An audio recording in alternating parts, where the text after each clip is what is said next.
Muy bien, en esta segunda conferencia vamos a poder hablar un poco más de la prueba, aún no sé, como dije, lo que recomienda la guía o hemoglobina glicada. Ya en esta segunda conferencia hablaremos un poco más sobre este test y cuál sería, digamos, la manera más idónea para procesarlo. Una vez más, vamos a trabajar esta presentación en base a las recomendaciones establecidas por el ADA de este año 2024.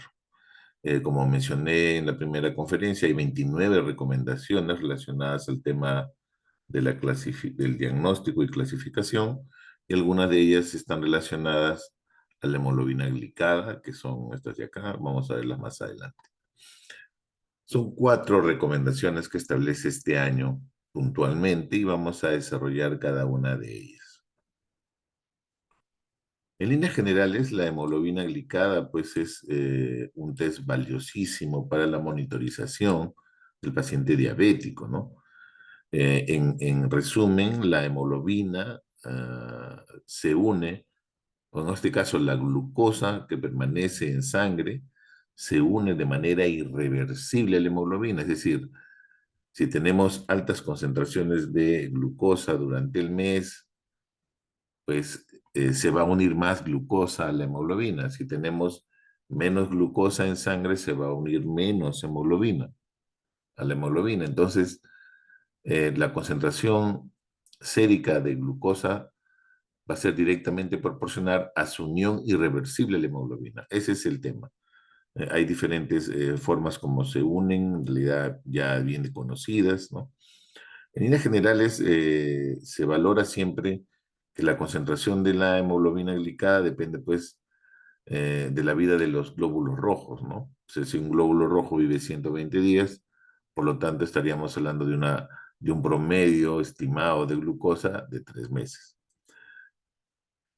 Hay estudios que hablan que una concentración de la hemoglobina glicada dependerá del mes anterior y el otro porcentaje de los 2 meses anteriores, casi el 50%. Pero en líneas generales va a depender de ello y por eso es importante que todas las condiciones que generen un cambio en la vida de los eritrocitos, una alteración en su intercambio o una vida menor o alteraciones en los hematíes, está relacionado pues directamente el valor de la glucosa, ¿no?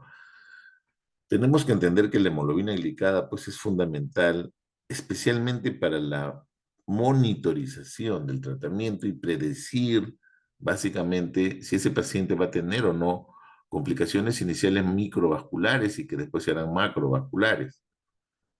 Yo no recomendaría para el diagnóstico de hemoglobina glicada, al menos en la seguridad social o en el sector público, porque es más costoso. Pudiera usar la glucosa, ¿no?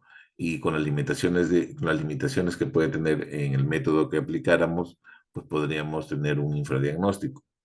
Por eso lo ideal sería una glucosa. Sin embargo, sí tenemos que usar la glicada, la proteína glicada, para monitorizar el tratamiento. En ese aspecto es definitivamente hasta el día de hoy el test perfecto.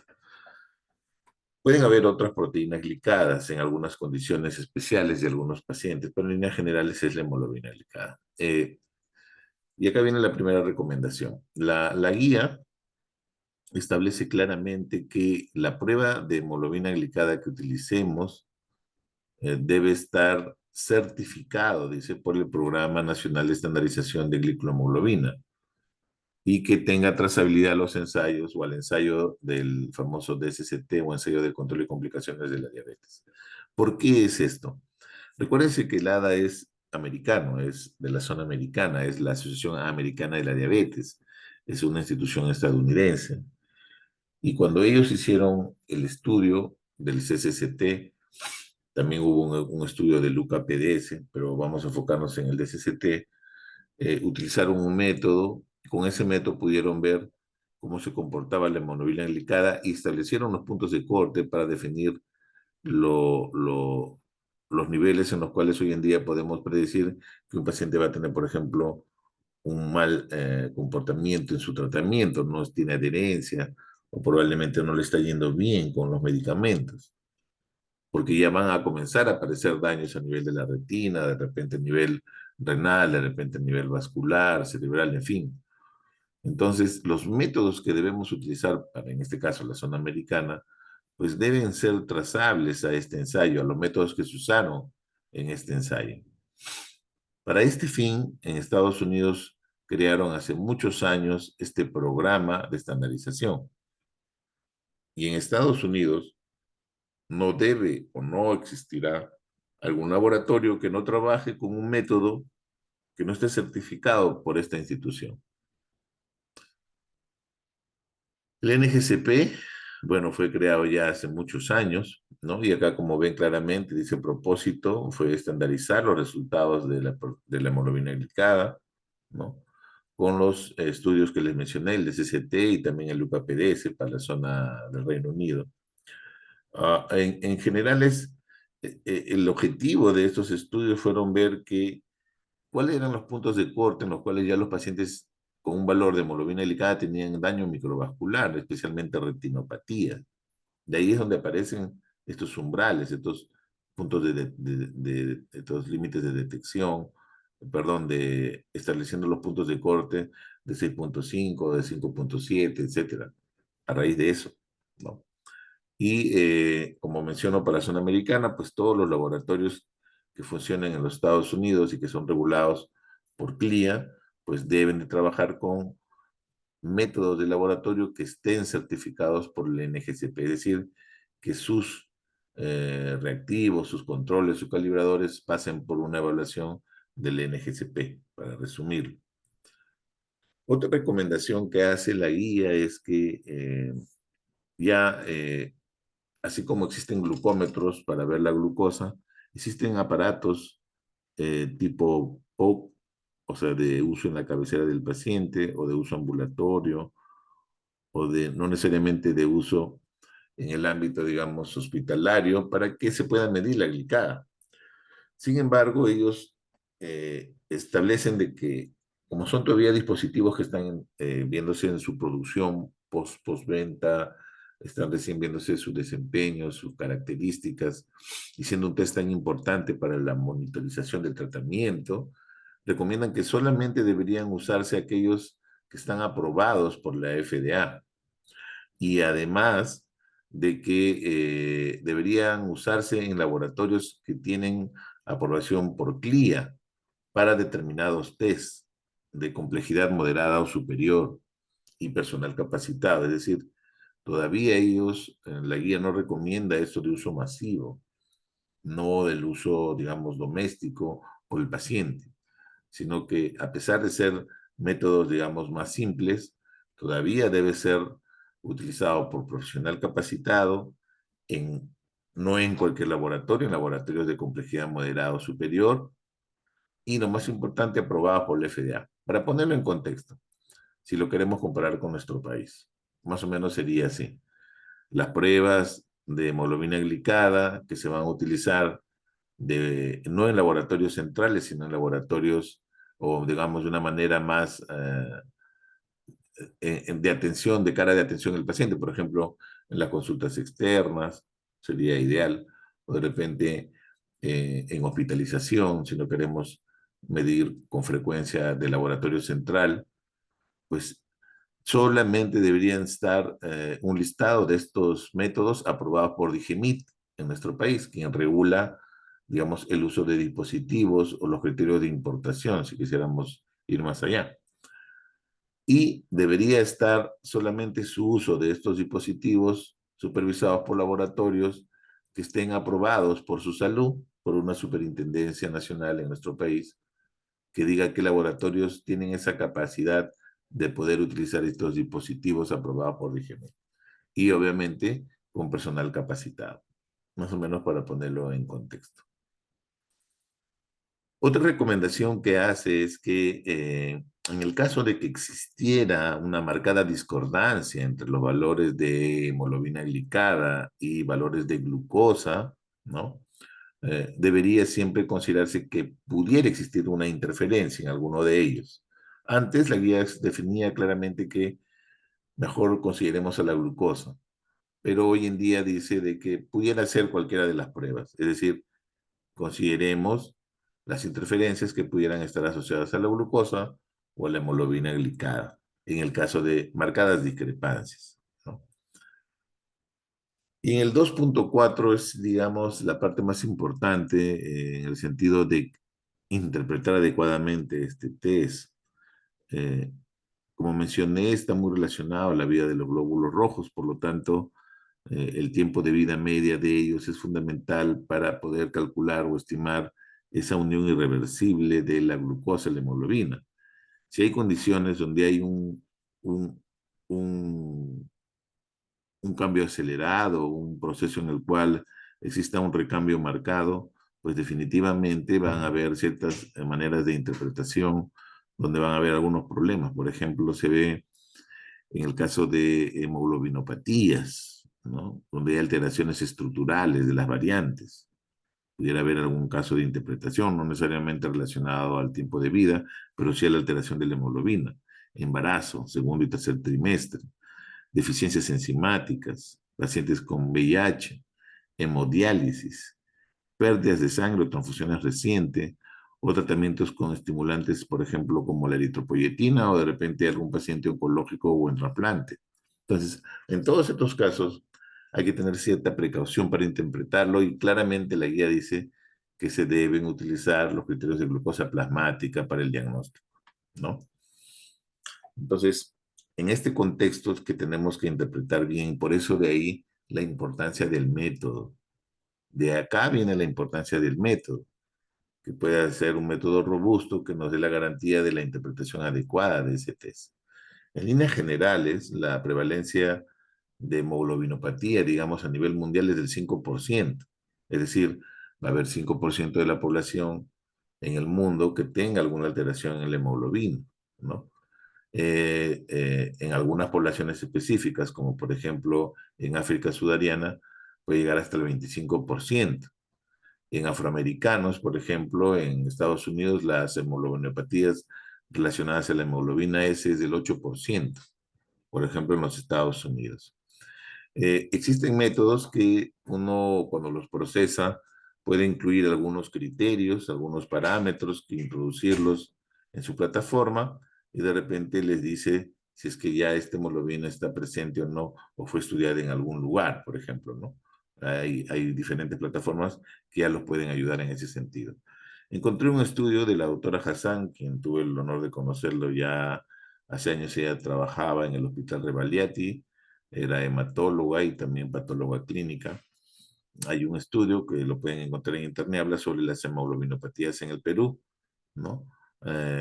Y aquí en este estudio ellos hablan de un promedio de 7.20% de hemoglobinas variantes en nuestro país, ¿no? Como una prevalencia. Pero ojo, esto está cambiando porque existen cambios demográficos. Hoy en día tenemos un componente ya de fusiones migratorias a raíz de, por ejemplo, la presencia de más venezolanos en nuestro país, ¿no? Ellos también tendrán una prevalencia de hemoglobina, considerando con nuestra prevalencia. Entonces son cosas que tenemos que ir, que ver, ¿no? Hablaba con una persona y me decía que inclusive en los tamizajes neonatales en algunos países incluyen la hemoglobina para ver si el paciente tiene desde esas edades una hemoglobinopatía. Un tema adicional y que sí es bueno destacar es que el 100% de los resultados de hemoglobina glicada deberían ir acompañados con el promedio de glucosa estimada. Este es un cuadro donde podemos ver cómo diferentes concentraciones de hemoglobina glicada, por ejemplo, 5 o 13, están relacionados a un promedio de glucosa, ¿no? Estamos hablando de un promedio de un paciente que tiene 3 meses, por ejemplo, 5, su promedio de glucosa va a ser 97. Si tenemos un paciente que está en promedio en 10 en 3 meses, es probable que su glucosa haya sido en 3 meses de 240. Esto puede discrepar cuando el paciente viene y de repente una semana se somete a un ayuno y sale pues 100, pero vemos que si es 10% sublicada, probablemente ese paciente tuvo 240 estos 3 meses, es decir, no estuvo en control, ¿no? Esto es importante y los resultados, y yo en realidad pido que a nivel de la Gerencia Central de Prestaciones o a nivel de GCTIC se hagan estas modificaciones. Y simplemente es una fórmula que se agrega. Tenemos ya la fortaleza de tener un, digamos, un sistema informático hospitalario y a nivel nacional ayudaría muchísimo incluir esta estimación al momento de que los médicos interpretan los resultados. Y ojo, es recomendado por múltiples instituciones, ¿no? Así como hoy en día se obliga o se tendría que tener los valores de la tasa de filtración glomerular en el 100% de las creatininas, ¿no? Idealmente también la hemoglobina glicada debería ir acompañado de la estimación de la glucosa. En relación a los métodos, ya hay un estudio clásico desde el año 2002, publicado en una revista con diferentes, digamos, adjuntos del comité de la IFCC. En la IFCC, la Federación Internacional de Química Clínica, tiene un comité ad hoc que evalúa justo el tema de estandarización de la hemoglobina glicada, ¿no? Y ya ha establecido algunos métodos que serían los goles estándar. El HPLC, por ejemplo, es uno de ellos, la electroforesis capilar es otro, ¿no? Y hace algunas recomendaciones muy bien definidas, ¿no? Como los métodos idóneos. De la misma forma, a nivel mundial, existen resultados que se expresan en porcentaje, por ejemplo, en la zona americana, ¿no? Es importante que se exprese en porcentaje y con un decimal, a diferencia de, por ejemplo, la zona asiática o la zona europea, donde pueden expresarlo en milimoles por mol, ¿no? Es distinto. Sin embargo, en todas las instituciones recomiendan que debe de ir asociado el valor de la glucosa estimada, por ejemplo, la ADA y la ADLM ahora, antes ACC, ACC, recomiendan que sea así. De la misma forma, en esta página del NGCP vemos lo que les mencionaba, el promedio del porcentaje y el promedio de la glucosa estimada, que debería ir si es en miligramos por decilitro, si es en milimoles por mol, ¿no? Y también los factores de conversión, por ejemplo, para el cálculo. Acá está claramente cómo se pudieran utilizar los valores para, digamos, esta conversión. También en la página ustedes van a encontrar aquellos métodos que van a tener interferencias a diferentes hemoglobinas y si el test es robusto para poder determinarla o no, o si se ve afectada o no. Si van a existir interferencias, por ejemplo, con algunos métodos, acá están los métodos, pero acá están las interferencias. Entonces, por ejemplo, un método X no tendrá ninguna interferencia en ninguna de estas hemoglobinas, algunas sí, por ejemplo, ¿no? Acá, por ejemplo, habla de que tuviera una interferencia para hemoglobina E, pero no para la versión, por ejemplo, en la Unión Europea, dice, ¿no? Bueno, entonces es importante, ustedes pueden ver el método que utilizan y ver si es que tiene la capacidad para no ser afectado por alguna variante, ¿no? Eso es importante entender. De la misma forma, en la página del NGCP usted va a encontrar, por ejemplo, 25 páginas de todos los laboratorios que están hasta la fecha, digamos, certificados, ¿no? Te puede encontrar el listado de todos los test, son 25 páginas que están certificados. Entonces, lo mínimo que pueden hacer es verificar si el método que están utilizando está certificado por el NGCP o de repente por alguna otra institución. Como han visto aquí, no solamente está la institución del NGCP, también hay otras instituciones de armonización como la japonesa o la sueca, ¿ya? Ah, podrían verificarlo. En este caso estoy poniendo como ejemplo el NGCP.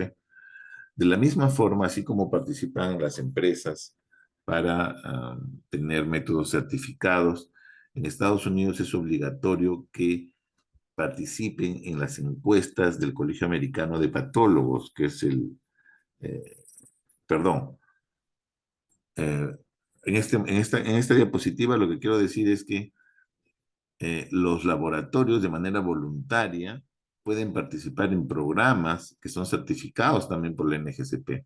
O sea, aparte de que uno pueda trabajar con un método que está certificado, uno también como laboratorio puede participar para para un programa de certificación con niveles nivel 2, nivel 1. El nivel 1 es más exigente, el 2 es más flexible, y usted participa con su método. O sea, usted participa ese año para tener un certificado de participación por el NGCP. Y acá, por ejemplo, vemos algunos latinoamericanos, colombiano, argentino, Brasil, Colombia, Chile. No encontré un peruano, son 4 páginas, pueden revisarlo. Y lo que les comentaba era que aparte de esto, los laboratorios estadounidenses están obligados a participar en encuestas o lo que llaman los test de proficiencia del test, ensayos de actitud que le llaman por el Colegio Americano de Patólogos. Estos están obligados a participar en encuestas de participación con una periodicidad.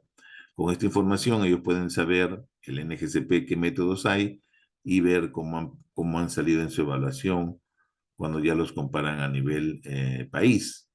Y por ejemplo encuentran que el 30% de los laboratorios participantes están utilizando métodos con coeficiente de variación menor al 2%, o sea, una imprecisión bien baja, pero el 84% participan y tienen un coeficiente de variación menor a 3. Hay laboratorios, por ejemplo, que superaron el 3%, que generalmente son los que están aquí en grises, ¿no? Y ahí pueden ver los colores y las marcas de aquellos test. Pueden verificar toda la encuesta, obviamente, en este enlace. Tienen varias encuestas al año. De la misma forma, estas instituciones, como dije, que son programas de acreditación, que tratan de valorar la estandarización de la sociedad japonesa, el NGCP, los suecos o la IFSC, en base al uso de sus métodos, establecen también valores de objetivos de tratamiento. Por ejemplo, la IFSC pues establece objetivos de tratamiento más rigurosos, ¿no? Cuando hay cambio de tratamiento o el objetivo, que está asociado obviamente a su método, ¿ya? En el caso del ADA, que es la que nosotros manejamos, digamos en la zona, es 7% el punto de corte, tradicionalmente. A veces, dependiendo del paciente, más de 8. En fin, ya es un tema de definición y consenso.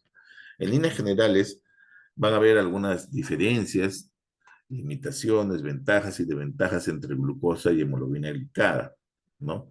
Cada una de ellas, ya sean relacionados a las etapas preanalítica, analítica o posanalítica. Pero yo sí reitero, si hablamos de un tema de costo, pues una glucosa es muchísimo más barata que una glicada, y si yo quiero utilizarlo para un programa de tamizaje o screening para diagnóstico, pues usaría la glucosa y no una glicada. Sin embargo, para monitorizar el tratamiento, definitivamente necesito una proteína glicada y no una glucosa. Hay varias diferencias entre unas y otras. Aquí les dejo este cuadro para que de repente puedan ustedes ampliar en relación a las diferencias de cada una de ellas, ¿no? Su disponibilidad, obviamente en cualquier laboratorio del mundo tenemos equipos que puedan procesar glucosa, no pasa con la glicada, ¿no? Digamos, el tiempo que evaluamos la hiperglicemia es una glucosa que me permite una medida aguda, acá estamos hablando de 2 a 3 meses, o también en algunos casos se pudieran usar otras proteínas glicadas. Variables preanalíticas, definitivamente, pues la glucosa tiene una estabilidad más pobre, ¿no? Hay que separarlo inmediatamente si queremos evitar la glicólisis. En el caso de la glicada, no, tiene una buena estabilidad y ojo, no está relacionado también al ayuno, ¿no? En el caso del ayuno, pues una glucosa necesita un ayuno, acá no, ni hay que preparar al paciente. En relación a la estandarización, yo sí cuestiono, a pesar que acá dice que no, no es un ensayo estandarizado, sí está armonizado. Ya hace muchos años la glucosa está armonizada. Muchos utilizarán métodos enzimáticos, algunos de repente oxidasa, la mayoría quizás exoquinasa, pero sí es un test que está armonizado al margen de que no existe un programa de estandarización. Y bueno, otras referencias, interferencias, en fin, son temas que tendríamos que considerar. Pero repito, es el gol estándar para monitorizar el tratamiento. Y el tratamiento y el éxito de la adherencia del paciente y el autocuidado permitirá pues definir cómo va en su evolución. En líneas generales, es fundamental tener una buena hemoglobina glicada para que el médico genere las mejores intervenciones en el manejo de estos pacientes, ¿no? Y ahí es donde debemos ser conscientes qué método estamos utilizando en nuestros laboratorios. Un tema importante que no es menor es preocuparnos por la gestión de la calidad, en el sentido de ver que el control de calidad que estamos utilizando para ese test solamente es un control interno que viene con lo que nos da el fabricante, o también hacemos un esfuerzo por tener un control de calidad externo o un programa de repente interlaboratorial, no lo sé. Ese tema es fundamental. Y obviamente quienes lideran los laboratorios, los médicos patólogos, en la mayoría de hospitales nivel 2 y arriba, y si hubieran de repente laboratorios que no cuentan con un patólogo, pues el profesional que esté ahí debe ser responsable de monitorizar esto. Y es más, el médico debe ver, o los médicos en la consulta deberían preguntar que el laboratorio esté cumpliendo con los requisitos de calidad, más aún si hay discrepancias. ¿Cómo lo están haciendo? ¿No? Por ejemplo, en el laboratorio donde trabajo, en el Hospital Angamos, en Lima, esta es mi última participación del mes de diciembre. Vemos, por ejemplo, que mi resultado fue de 5.6 cuando lo procesé y mandé el resultado a este programa. Nosotros trabajamos con RICAS, que queda en Irlanda. Mandamos los resultados vía web de 5.6, y cuando nos comparan con nuestra media de comparación, que son cerca de 306 laboratorios, 5.69 el nuestro y de ellos fue el 5.70, es decir, casi le dimos al blanco, literalmente, ¿no? Estuvimos en el medio, donde deberíamos estar. También con nuestro método somos, digamos, uno de los laboratorios más numerosos, con 306, y tenemos un coeficiente de variación de 2.4. Ojo que hay otros test, otros laboratorios que tienen un coeficiente de variación mucho menor, ¿no?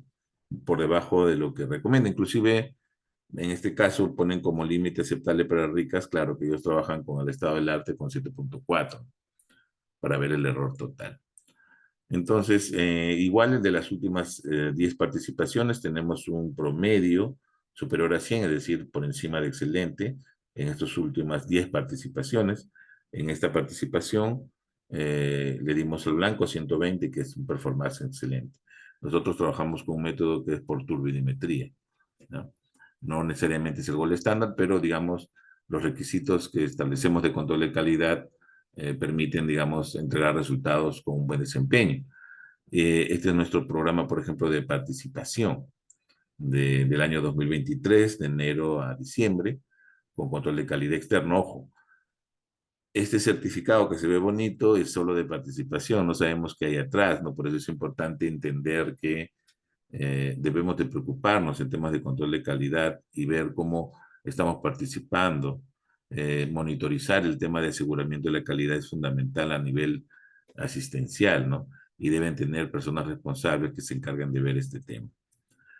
Como mencioné, la hemoglobina glicada pues es un test fundamental para ver el pronóstico del paciente y tratar de cumplir los objetivos de tratamiento. Cuando somos más exigentes y tenemos valores por debajo o menores de 7, podemos ver que la expectativa de vida de ese paciente va a ser mayor, que ese paciente va a tener menos riesgos, por ejemplo, de tratamiento con hipoglucemia, porque no va a recibir de repente muchos tratamientos que generen este evento, no va a tener complicaciones microvasculares importantes, no va a tener mayor comorbilidad. Entonces, es sustancial que tratemos de llevar a los pacientes con una hemoglobina glicada por debajo de 7 en adelante. Hoy en día se abre otro campo importante dentro del control de los pacientes a raíz de la aparición de dispositivos médicos, digamos, nuevos, como son el monitoreo continuo de glucosa a través de la medición de glucosa intersticial, o que están utilizando la manera conjunta con bombas de infusión de insulina. Y esto abre un nuevo campo que se le denomina el tiempo dentro del rango, y esto va a permitir en adelante establecer algunas intervenciones diferentes de cómo estamos viendo el manejo del tratamiento del paciente. Por ejemplo, con estos promedios de glucosa que se miden todo el día mediante estos parches, por ejemplo, que tiene el paciente y que lo podemos ver a través de un app en el celular, vemos que este paciente, por ejemplo, estaba dentro del objetivo terapéutico del 46% de sus glucosas. Sin embargo, un 44% de ellas no. Y también tenía un 10% con hipoglicemia, ¿no? Establecen claramente que un objetivo de tratamiento para él sería tener menos del 7%. Sin embargo, vemos que está por encima del 7.5%. Entonces, Es una manera de cómo vamos a comenzar a monitorizar a estos pacientes. Por ejemplo, que hay un corte del 8 de agosto al 21 y vemos esta actividad ya desde otra perspectiva. Entonces, esto es lo que se viene probablemente. Y de una manera u otra hay que utilizar pues, los mejores métodos para el control. Hay que tratar de que el paciente esté bien controlado, ¿no? Tenemos que tenerlo en control, hablar de la adherencia, del autocuidado, de fortalecer, establecer cambios rigurosos en estos pacientes para que no se descompensen, no terminen en la emergencia con cetoacidosis, ¿no? Tenemos que hacer intervenciones adecuadas. Hay estudios que ya demuestran claramente que la intervención de los profesionales de la salud, médicos o no médicos, de diferentes aspectos, ayudan a la reducción de proteína, de la hemoglobina glicada. Diferentes intervenciones. Acá hay un artículo reciente interesante donde habla pues que el uso de las guías, ¿no? Del personal de enfermería, profesionales capacitados para la educación del paciente, grupos de farmacéuticos, médicos, en fin, ayudan a la reducción con diferentes intervenciones en beneficio del paciente. Muy bien, eso es todo lo que les he podido traer el día de hoy para esta presentación. Acá les dejo una imagen de mi primer libro, que fue La diabetes en la medicina laboratorio, donde abordé también todos esos aspectos. Muchas gracias. Agradezco a la Gerencia Central de Prestaciones, al doctor Macaró por esta invitación y espero que algunas de las recomendaciones establecidas en estas dos conferencias aterricen ya en la práctica en nuestra seguridad social que tanto queremos por beneficio de nuestros pacientes. Muchas gracias.